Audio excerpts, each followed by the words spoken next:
Greetings everyone and welcome to my YouTube channel.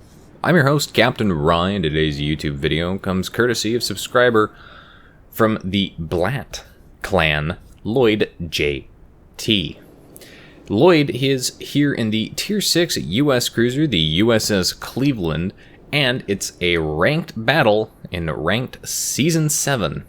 This battle is going to start out pretty normally, with the team effectively deciding that they're going to go ahead and push the A cap point. It's a pretty standard ranked battle. 2 blank caps for your team to go capture. The team that gets the most points or kills all of the enemy ships is going to win. Battle length is 20 minutes standard. Though most of these ranked games don't ever reach those points. So the 2 destroyers on his team have already started to engage with the enemy destroyers, and that's going to be kind of an important factor because they are pretty far forwarded. Only Lloyd is in a position to help defend them, and of course he's got more shots coming in there, as it looks like the enemy team has pretty much also decided to come to the A cap point. Now this means that the B cap point is wide open, and if an adventurous and endeavoring battleship captain who is back behind Lloyd would be so kind, they could actually turn and sail to the B cap point and take it pretty easily. Now you will notice that Lloyd has the Steven Seagal heroic commander as his captain on this ship, and I just think that's absolutely hilarious. The enemy does secure a first blood by taking out one of their destroyers, so that's going to give the enemy team a destroyer advantage. And you'll notice that he took out the enemy destroyer through flooding.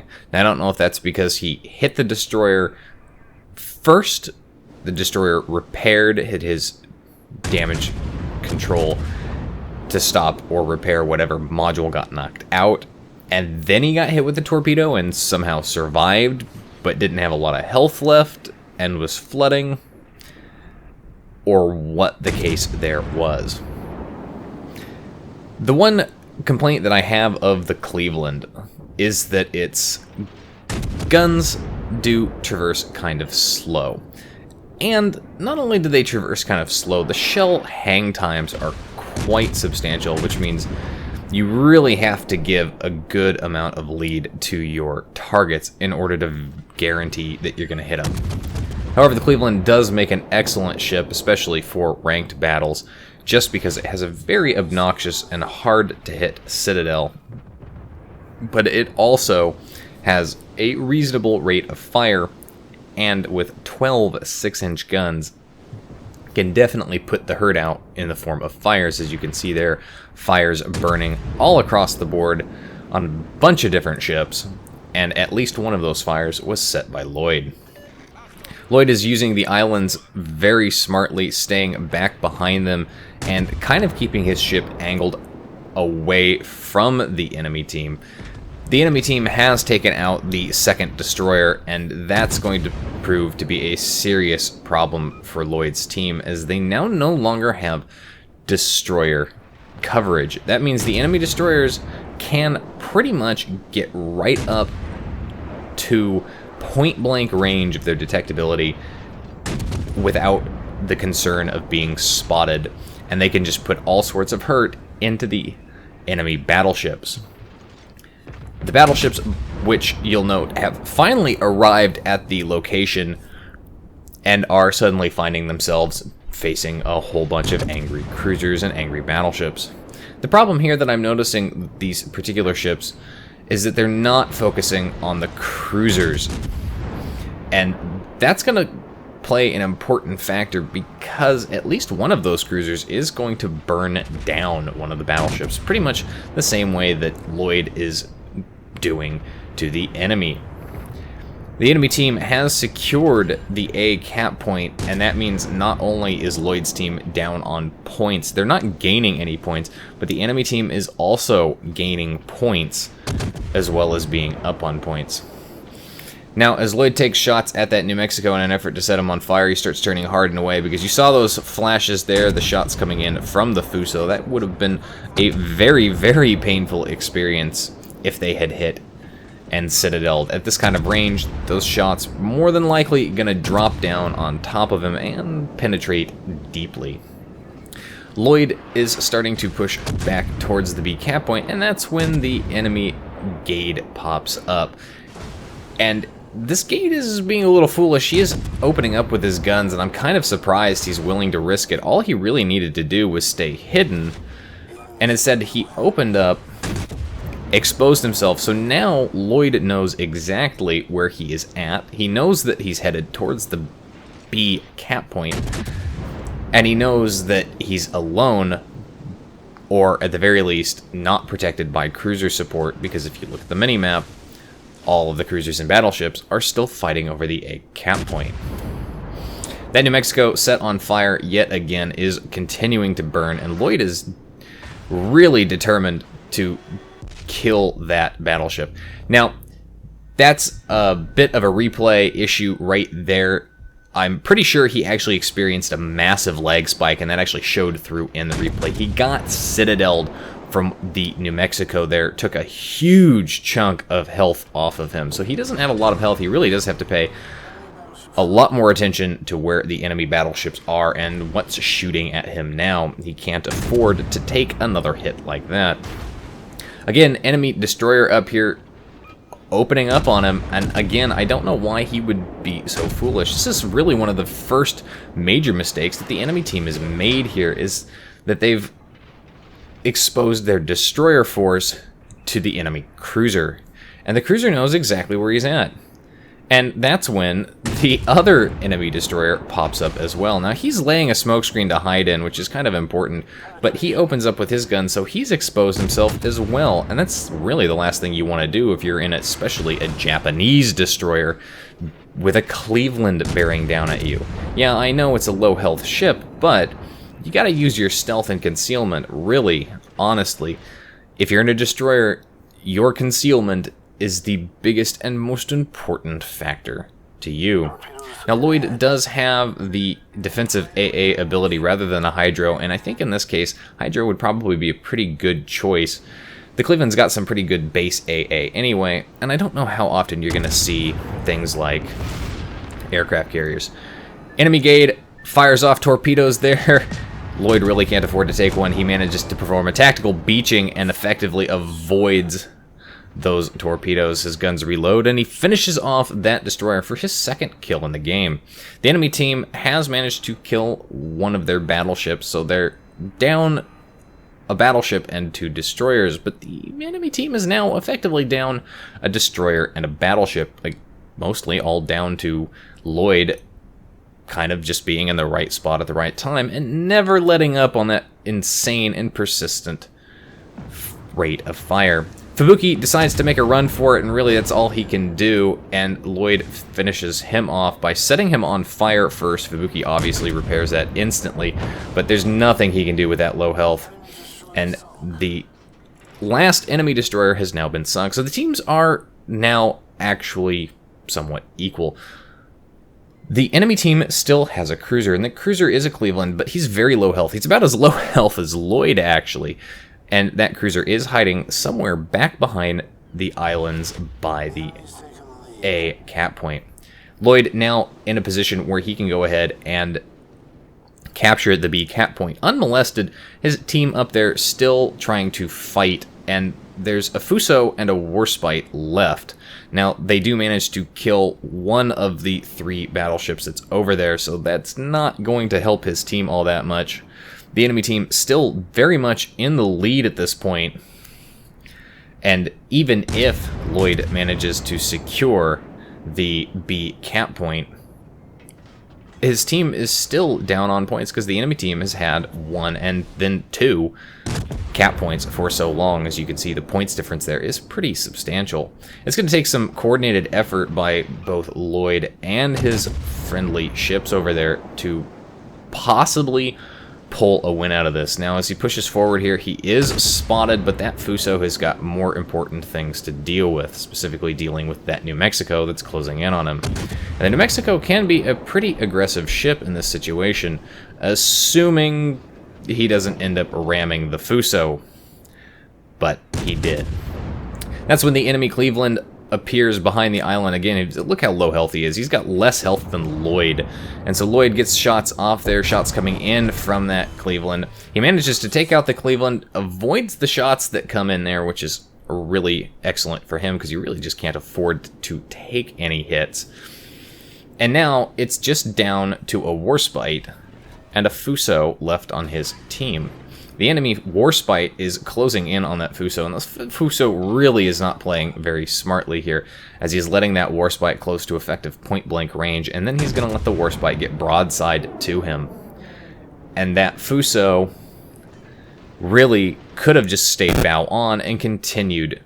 In fact, this would have been an acceptable use of ramming, because the Fuso is a little bit faster than the Warspite. They passed very close there, and if the Fuso had taken out the Warspite, it would have been a guaranteed victory for Lloyd's team. At this point, Lloyd has done some 70,000 damage, all with high explosive, mostly because of a battleship-heavy game, and mostly because of a destroyer-heavy game. Not a lot of cruisers to shoot armor-piercing at, with the Cleveland particularly good with high explosive. I'm kind of tempted to try a Cleveland with the Inertia Fuse high explosive and see how well that does. Enemy team is pretty much secured a victory at this point. All that Warspite has to do is not die. That's it. That's all this Warspite has to do to secure victory. Look at the number of points that the enemy team has. Look at the amount of time left on the clock, and look at how much health Lloyd has. This is going to be the second major mistake by the enemy team. That Warspite is out for blood. He's now effectively overconfident in his ability to secure victory. And that overconfidence is going to result in effectively putting himself into a position that doesn't secure victory. If you find yourself in a ranked battle in this exact situation, don't chase the enemy ship. If it's a destroyer, I can understand that if you're in a cruiser, because that destroyer can go cap and cause some problems. If you're in a battleship and you're chasing a cruiser, stop chasing the cruiser. He can outrun you. He's less detectable than you, which means he's just going to go hide somewhere, especially if he doesn't have any health. And if he's in a situation like this, odds are he's probably not going to open up with his guns. And if he does open up with his guns, well, you've got the gun range to hit him, and you don't have to hit him with too many shots to finish him off. So Lloyd is starting to sail hard and fast as far away from that Warspite as possible, who does have a god-awful lot of health left, over 3/4 of his HP, and you know he's got a few repairs as well. So that's going to make things really difficult. But the only way for Lloyd to secure victory is to kill that Warspite. So that means he's going to have to try and burn him down in order to win. Now, he opens fire. That Warspite had his guns pointed slightly the other direction to give Lloyd just a little bit longer here to begin maneuvering hard as the shots come in there. He does manage to avoid those shots, and that, again, is one of those things. When you have such low health, you absolutely do not need to be getting hit. The advantage to Cleveland with its rudder shift time means that he's going to be able to maneuver pretty well. The Warspite with its slow-turning turrets, it means if he closes in, that Warspite's really not going to have much option. Of course, given how low health he is, he really cannot afford to close in and utilize that turret rotation to his advantage, because the secondaries on the Warspite will pretty much rip him apart. 5 minutes left in the game. The enemy team is above 750 points. And that Warspite still with a good chunk of his health left. Now, Lloyd is trying still to set him on fire, but he's having some trouble with RNG's lighting those fires. The one fire he did manage to set, the Warspite pretty much put out, and at this point you can bet the Warspite's using premium consumables probably does have his repair up again. So if he gets set on fire again, he's just going to be able to put it out. And yep, sure enough, there's a fire set. Now, he does let that burn for a few seconds and then puts it out, so you can see there. Now, problem here is that Lloyd's got to wait about 20 seconds before he's going to be able to set yet another fire. He's almost to the border, and if he runs into the border, he's not going to have anywhere to run, and that Warspite can really just close in on him. But success, for once, the gods of RNGesus have decided to set yet another fire on the stern of the ship, and that is going to burn for a while because he did use his repair ability, his damage control. That Warspite, though, looks like he's firing high explosive. So that could be a good thing, that could be a bad thing. At this kind of range, that high explosive, if it does land, will probably penetrate the deck of the Cleveland. But more importantly, it's guaranteed damage, especially from battleship guns of 15-inch caliber. And with such a low health ship you're shooting at, guaranteed damage is better than accidentally running an over-penetration or missing or bouncing or any of that. And yeah, I've seen guns bounce off of the Clevelands before. It's really quite annoying. That Warspite, though, he's persistent, he's closing in. Really what he needs to do is just turn around, get out of the range of the Cleveland, and keep dropping fire on him. Lloyd has run into the border, and that Warspite is relentlessly pursuing him, pushing him down as slow as he's going. Now, Lloyd is doing the filthy tactic of border wall riding, where he's effectively using the border's sliding mechanic as a way to avoid incoming shots. When the ship comes in, you can see there he's just kind of sliding along the border. But that means if he wants to change directions, he can stop and then slide the other way. More shots coming in there. That Warspite is probably pretty frustrated with RNGesus on the dispersion because he keeps shooting at this guy, and this guy keeps dodging those hits. You probably have noticed in the chat there that the enemy team is effectively saying that they don't want to sit here for 5 minutes watching a Warspite get eaten up by a Cleveland's high explosive. Simultaneously, they're popping up here telling that Warspite, how are you going to blow this? Stop engaging, just turn around and run away. Lloyd takes another hit there, and holy crap, RNGesus, praise be to he. Lloyd is left with next to no health. That Warspite really just needs to send a seagull over to take a crap on Lloyd's deck, and that'll be the end of this battle with a victory for that Warspite. But no, that Warspite closing in here, and he's making a major mistake here. He's turning bow on. That's going to take 50% of his guns out of the game, and of course, because he's turned the other way, that means the rear guns are going to have to spend the time to come the other direction. And again, praise be to RNGesus that prevents those shells from hitting. That Warspite now dangerously low health, and there's not a lot of time left, and the reports and the salt are now flying because people are watching this Warspite effectively blow what was a guaranteed victory. All that guy had to do was stay in the back and cap out.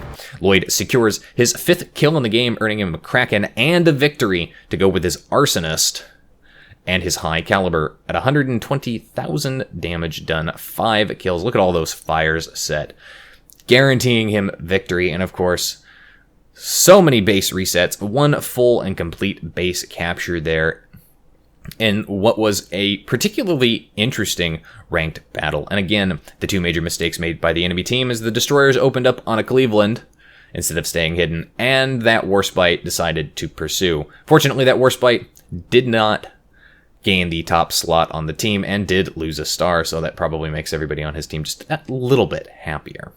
Anyway, that's it for today's video, folks. If you liked the video, hit that like button, hit the subscribe button, and leave a comment down below. If you'd like to get semi-regular channel news and updates, you can do so by liking and following me on Facebook. If you would like to help support me and the channel, you can become my supporter on Patreon.